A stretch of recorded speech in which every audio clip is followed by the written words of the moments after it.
John and I moved back to Wisconsin in 1984 after living in Washington State, and we brought with us 265,000 asparagus crowns, and we grew those on my brother-in-law's farm for 2 years until we bought the farm we're currently on, and we've been here for 36 years. When we came back and we bought this farm, it's the first farm that we actually owned, and it was like we fell in love with it. Well, it took us 2 years or 3 years here of growing broccoli and cauliflower, and we could not compete.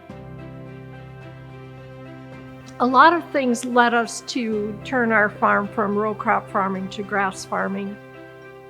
We had already slowly started the process when we took a trip to New Zealand, and we stayed on a 10,000 acre sheep ranch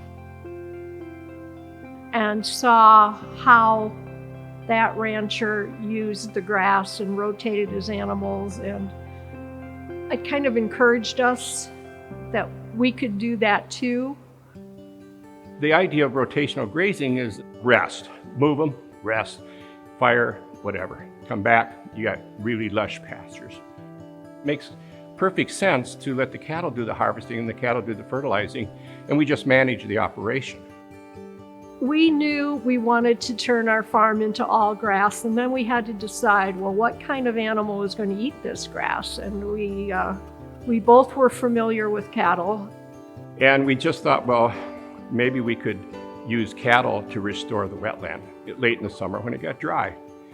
And our extension agent recommended Scottish Highland cattle. Someone I knew invited us up to see what they looked like live and in person, and we were pretty enamored with them.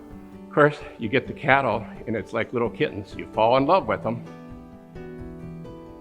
We also were opening our home as a bed and breakfast during the same time period, and we thought, well, they really look nice. People will like seeing them in the pasture. So we bought 12 head of cattle, and that's how we started. And then we bought a small herd that included some steers, and we started direct marketing at the Dane County Farmers Market. We had our spot due to the asparagus sales, and Odessa Piper, a well-known chef in Madison, stopped to chat, and she bought a few less popular cuts, shall we say. Came back the next week and bought some other cuts and said, well, here's my sous chef's card, give him a call.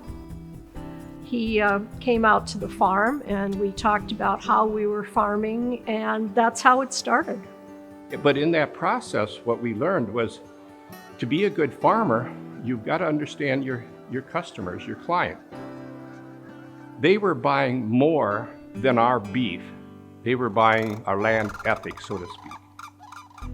We talked to our customers a lot about what we did on the farm and what our farm looked like. They knew we had a large acreage of grass that fed the animals, and we told them about the tall grass prairie that we restored and the wetlands we restored, the wildlife that we saw there. I think the Field of Dreams really says it best. If you build it, they will come. And that includes songbirds, it includes geese and birds that fly over your farm. But what I think it boils down to is a farmer as an artist, a landscape artist. And what we were looking for is just the aesthetics, the beauty of what we were creating. And we had a lot of help in that process. I've had the privilege of assisting John and Dorothy numerous times throughout the years. Their place has truly been a showcase for farming, conservation, and education.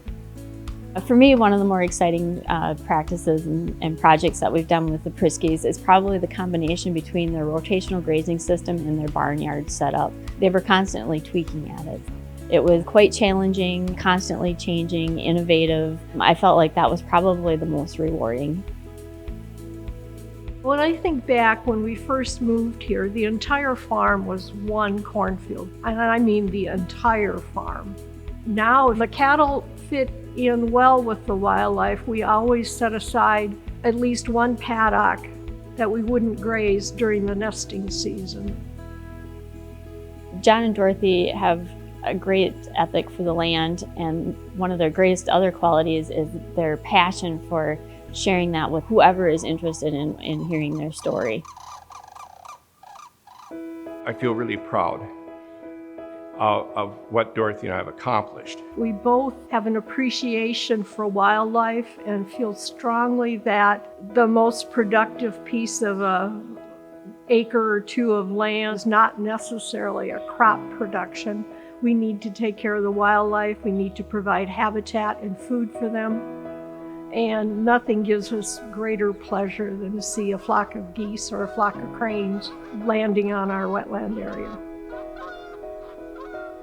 When we got the call, we were flabbergasted, just humbled.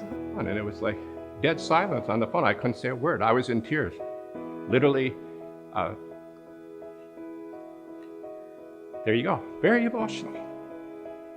You know, you do something because it's the right thing for you to do. And to be recognized at that level for doing that was just an incredible honor. I get a little misty.